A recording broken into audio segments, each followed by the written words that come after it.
Ryan, anything you can do as far as updating Trey Paddock didn't play? Just what's the any timetable for reviews? No update this morning. And the same thing with the injuries, trying to stay away from the updates at this point, and then we'll just do the availability report. But nothing update there. Dave Biddle, 24/7 Sports. Hi, Ryan. I want to ask you about your running game. Defenses are, of course, stacking the box against you guys, especially the last 3 weeks. Does something need to improve with the offensive line and the running backs, or is it kind of like we're doing as well as we can considering? No. I don't think that's the case. I think we all need to do better. Absolutely, yeah.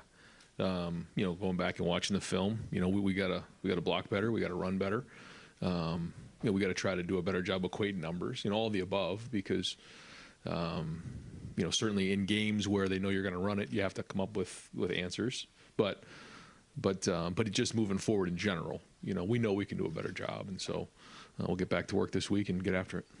Third row left, Dan Hope, 11 Warriors. Ryan, obviously you guys played in bad weather last year at Michigan. You played in bad weather on Saturday. Just are there issues that you think are popping up that are consistent with playing cold weather that this team needs to get better at? I think last week was just one of the most unique things I've ever been around. I think someone said at one point there was a 80-mile-an-hour wind gust in the area. It was just very strange. So, if we play in a game like that again, I think we would probably maybe try to run the quarterback a little bit more, a little bit earlier. But that comes with risks as well. So, I think there's bad weather and then there's extreme weather, and I thought that was pretty extreme on Saturday. Fourth row right, Spencer Holbrook, Letterman row. Ryan, when you talk about the advantages and disadvantages of running CJ, is it just as simple as now that it's on film, it's something that the defenses have to account for? And is that just as simple as that, or do you want to see that a little more become a part of your offense? Well, I think CJ, embraced it, and you can see what he can do, and I think it can be a weapon for us moving forward. So, maybe we found a little something there, but that has pluses and minuses as well. But at the end of the day, our running back's got to run, and our line's got to block, and tight end's got to block. Receiver's got to be a part of it. Whether it's the perimeter run game with the bubbles and things like that, or coming down to block safeties. Everyone's got to be involved in this, and we all just got to execute it better. Second row left, Stephen Means, Cleveland.com. You always attribute things to the scheme, coaching, or personnel. And we've asked you about the other two pretty frequently here. Yep.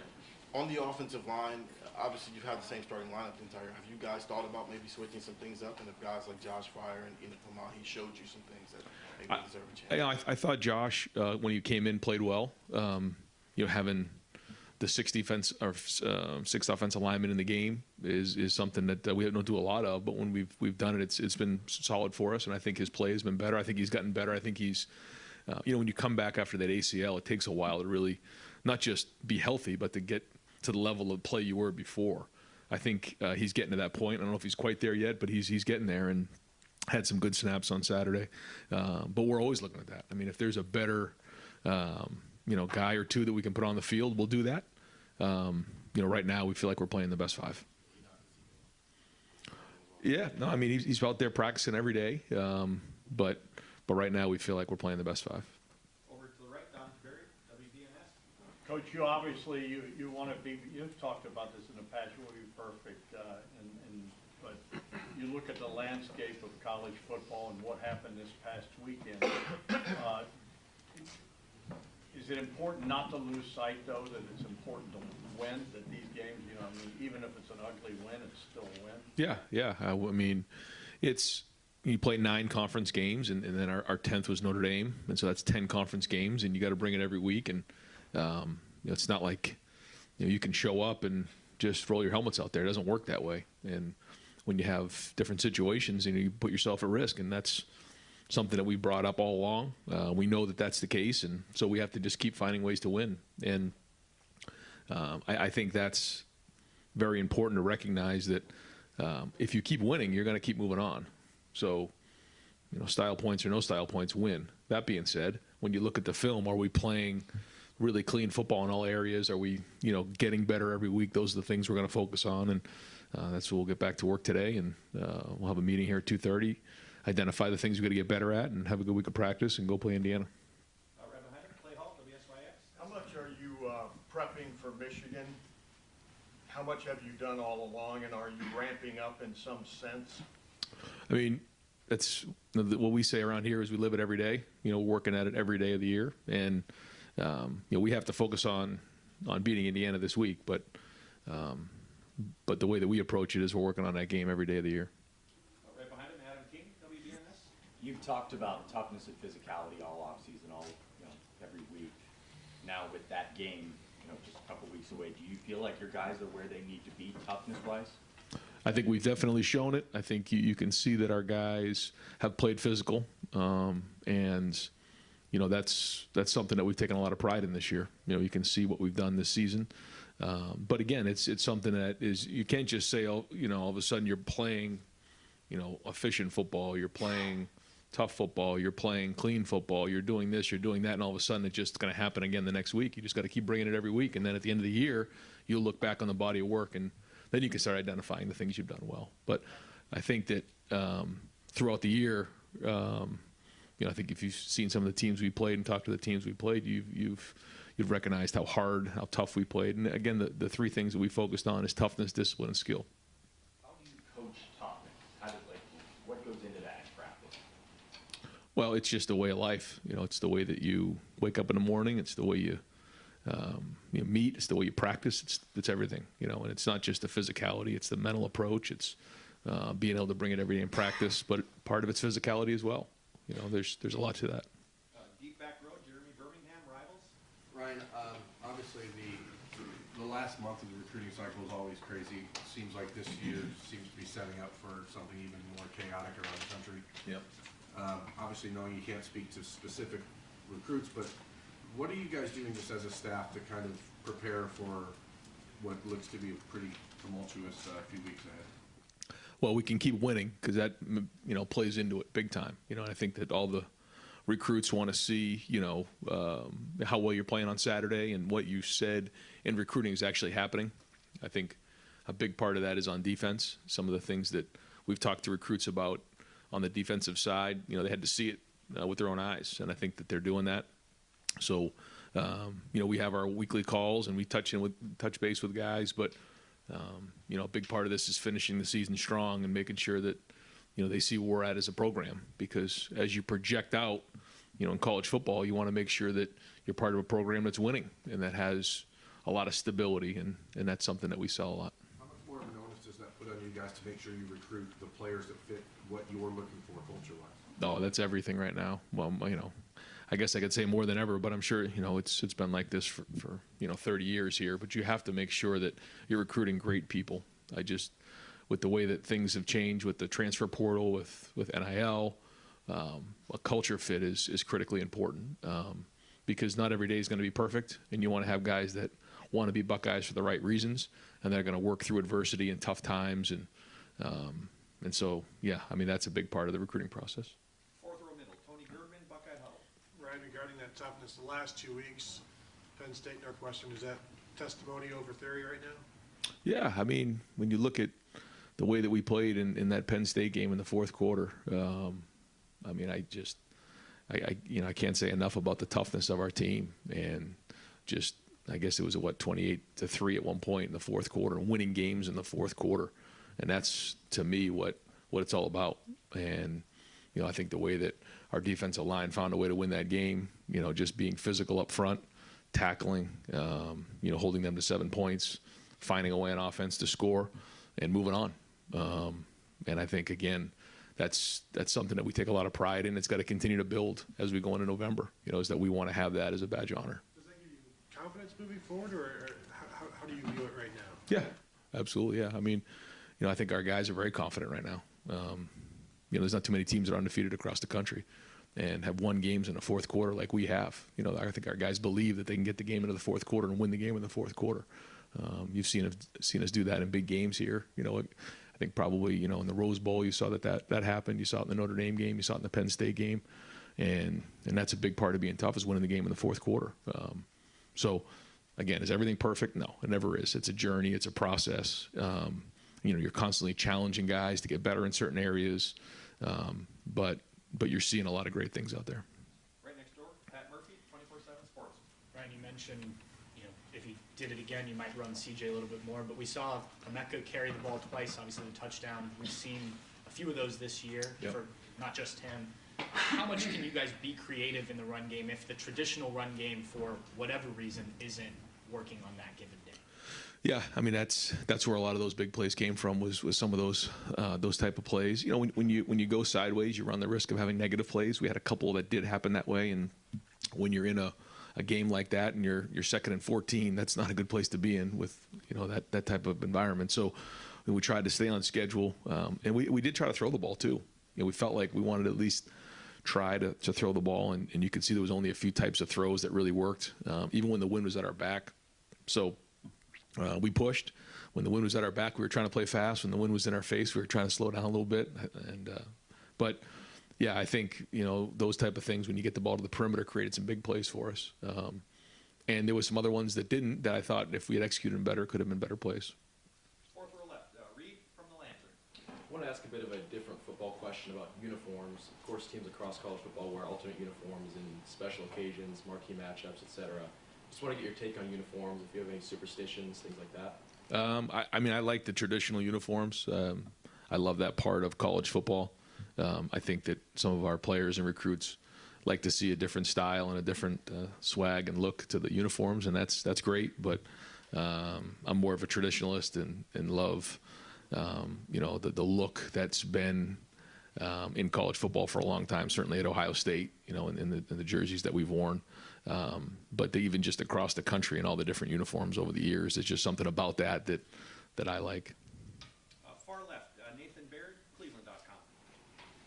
Saying that you're evaluating everything as far as the run game as it pertains to the offensive line right now, are you satisfied with the execution that's there? Do you think schematically there needs to be some shifting? Just how are you parsing that right now? Yeah, looking at all those things, I mean, you know our expectation here. Our expectation is to score every time we have the ball. So, yeah, I mean, if you're looking at it like that, no, it's not good enough, and we need to be better. And you know, certainly the O-line is a big part of that, but the running backs are too, the tight ends, the wide receivers, the quarterback, everyone's involved in the run game. So, and especially in a game like that where, you know, they're all down in there and everyone has to do their part to equate numbers. So, yeah, it's something we'll keep looking at and trying to make sure we have the right stuff in, and then holding, you know, everybody accountable to do their job. And that's coaches, players, everybody. Did the conditions and or Mayan's hand play into it all? How much you could use a running back screen game against? You know, I think when we start to identify all those things, it looks like, you know, we're making excuses. So we can't do that. I mean, the bottom line is we got to go out there and run the football. And there's going to be, you know, conditions. There's going to be, you know, injuries, bumps and bruises. At the end of the day, you know, we got to go out there and produce, and that's the bottom line. Second row left, Steve Hellwagen, 24/7 Sports. Yeah, Coach. Indiana, I think they've only won one Big Ten game in 2 years now. 1-14, I think, over the 2 years. You just played a team kind of a similar record, and they didn't quit. They didn't back down.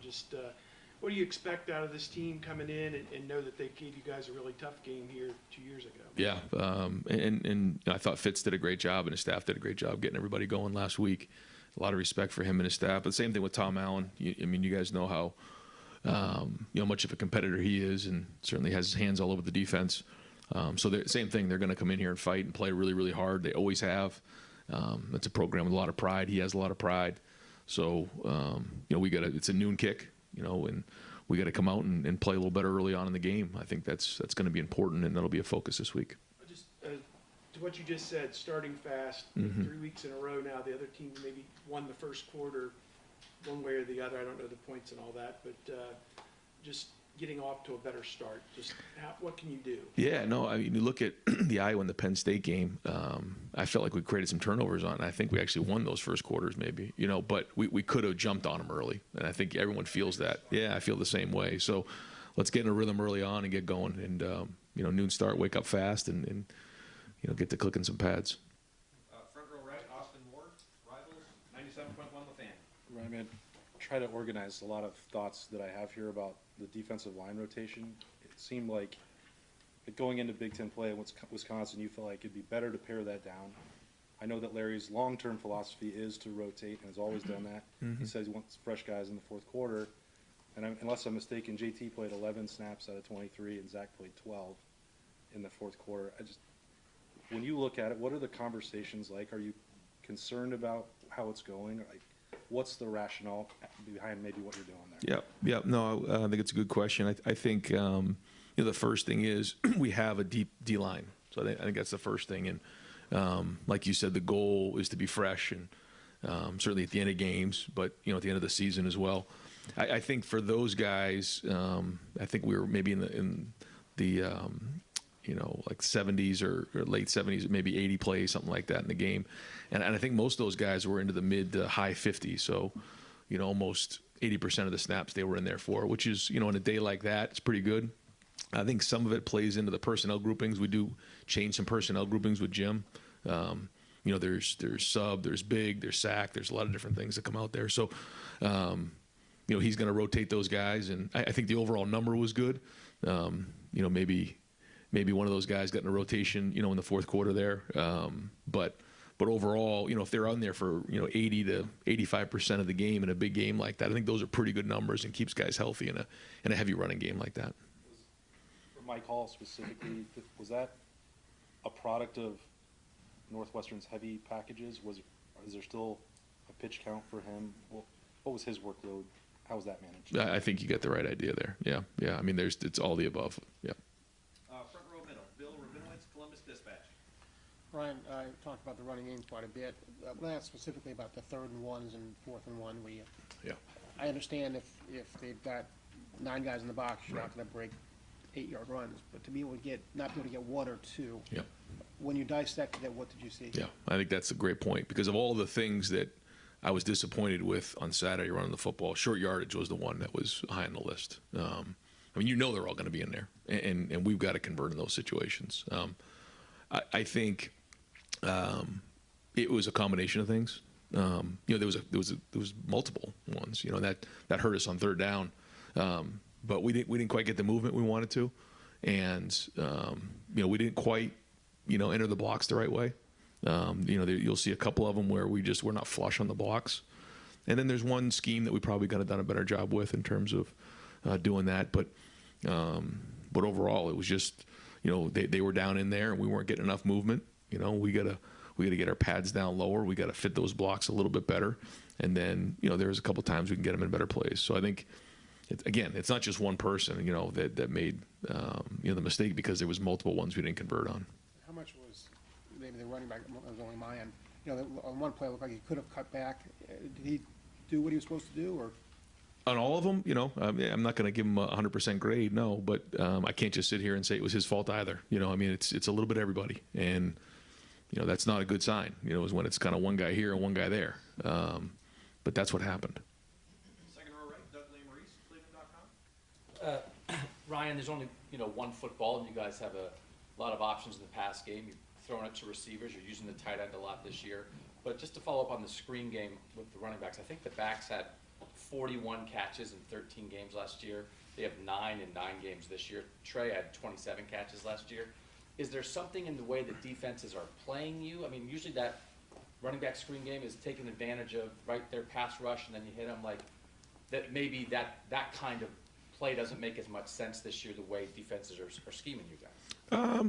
I don't know. I think it's a good point. I don't know if I don't think it's a schematic thing. Yeah, I don't think so. I mean, we tried to throw a couple screens to those guys, didn't quite work out. We're still working at that to make sure that that's a weapon for us, and that's usually been good. And we'll keep working at it. I think a little bit of it too is just those guys have kind of been in and out a little bit this year. So I don't know if we've got the rhythm and the chemistry that we wanted there. And so hopefully we can get all these guys rolling here as we head into these last few games. And then just overall, the whole thing with your offense, you have to win each Saturday, of course. If you don't win each Saturday, then you don't get to where you want to go. But when you think of big picture offense in the offseason, if you guys are going to win a national title, the last 3 games that you're going to play are going to be indoors in Indianapolis and 2 warm weather or indoor games in the playoff. But the first 12 are here. Right. Does that require 2 types of thinking about offense, 2 types of preparation about offense? That, of course, we know Saturday's Saturday, but big picture, it is 2 different things, is it not? Yeah, I totally agree, and I think it's very perceptive, and it's something that I thought a lot about in the offseason. I think that's why you see us in some of the under center stuff in the different groupings. I mean, there was a point in that game last week where I was nervous that the snap was going to go over the quarterback's head, so we were under centered a lot more. But that's, like you said, that's playing in the Big Ten in November. So, again, that was a little bit of extreme, but we've tried to make some adaptations to make sure that we're ready for those type of environments, because then you turn around and then you're in Indy and it's wide open and it's 72 degrees on a fast track. So yeah, you have to have both of those things in order to get to where you want in terms of reaching your goals. Absolutely. Front row right, Tim May, Letterman row on 3. Thank you very much, Jerry. I'm kind of dovetailing off what Doug just asked you, but it's what I wanted to ask you all along. Mm-hmm. And you're standing on the sideline, you go into that game, you know what the weather report is, the weather forecast is, but I would think you kind of don't believe that it can take away everything, right? And I would think there's 2 little guys in your head, one screaming, get in the I formation, 2 tights, run the ball down their throat. The other is, but wait a minute, what about this other stuff we worked on? The conversations. Explain what you go through in that of just saying, no, we just got to line up and run the ball down these guys' throats. What was it a little bit like that? Yeah, you might have my head bugged, I think, in that game. That's about exactly what it was. Yeah, and that was the conversation during the week. You looked at your phone and you're like, okay, 30-mile-an-hour winds, 40-mile-an-hour winds. It'll be all right. We'll be good. We'll figure it out. Like we always do. Well, what if it isn't? So went back, watched the Patriots play the Bills in the Win Bowl. Went back, watched, and tried to find all the win games from the last couple of years in the NFL. Watched the Browns play the Raiders in 2020 up there, and it was 30-mile-an-hour winds. And just tried to figure out, okay, if this happens like this, what do we do? Didn't have a lot of answers because there wasn't a lot going on in those games. But, yeah, I mean, I think you try to you have to. It's a real thing, but at the same time, you tell our guys, well, we got to go win the game. We just have to play. And if you make it a bigger game, a bigger thing, then it becomes more of a distraction. I thought warming up, we were throwing and catching. I saw one of the punts from the other team actually go straight in the air and land on our side of the line of scrimmage, which I asked the referee, if the ball is punted and it lands on our side of the line of scrimmage, is it live? Can we pick it up? And he says, no, if it crosses the line of scrimmage then and comes back, it's not. And then his buddy says, no, it is live. So they had to have a little discussion. And so I had to tell the team, if that ever happened, you pick it up and score, So it was kind of one of those days. But to answer your question, yeah, there's a part of, we just got to go do what we do because we have a really good game plan about what they do. But then all of a sudden you have to have this package over here that we kind of put together late in the week to say, if it gets really extreme and you literally can't throw a forward pass, what do you get to? And that's, so the call sheet was That's what I want to ask you, is running the ball in those kind of conditions, but running the ball, period, there's a lot of attitude involved there, isn't there? As much as there is scheme. You got it. And do you think your team has fallen a little bit short in that attitude aspect up till now? 3rd and 1. You got to get the first down. There's no excuse for not getting the first down. So there can be 50 guys in a box. You got to go get it. You got to get movement, and the extra guy, you got to run him over. You got to crack block him, get it to the corner, and convert. That's the bottom line. So yeah, if we're not converting, then yeah, we're coming up short. And final question, second row right, Bill Landis, Rivals. Ryan, again, as you said, not trying to pin anything on just one guy, but is there anything with Matthew Jones's foot that is hindering him from down to down and maybe giving him some trouble at times? I mean, he's like a lot of our guys. There's a lot of things that this time of year guys are fighting through, and he's a tough player, and we think he gives us our best chance to go be successful. But yeah, I mean, he's like a lot of our guys that have these bumps and bruises right now that he's fighting through. And so, yeah, I mean, it's that time of year, I guess. Position specific, or I guess offensive line in general, when you have a guy, it's not like a receiver you can limit his snaps if you wanted to. Like that, you need those guys to be cohesive and gel together. Does that make it more difficult when you're trying to balance, can I steal this guy some rest somewhere? No, I think it's a good point. I mean, I think you can do that in the O-line. Yeah, I think you can spell some guys if we think that he needs that. And that's something that usually we decide before the game, get the injury report, talk to guy. Do we think that we need to put him on a pitch count? If we do, then we can do that. And I think with the O-line, if it's just one guy, it's not the end of the world. But again, we try to make those decisions going into the game, and we feel like based on what we see in practice every day that those 5 are our best 5. Coach, thank you very much. All right.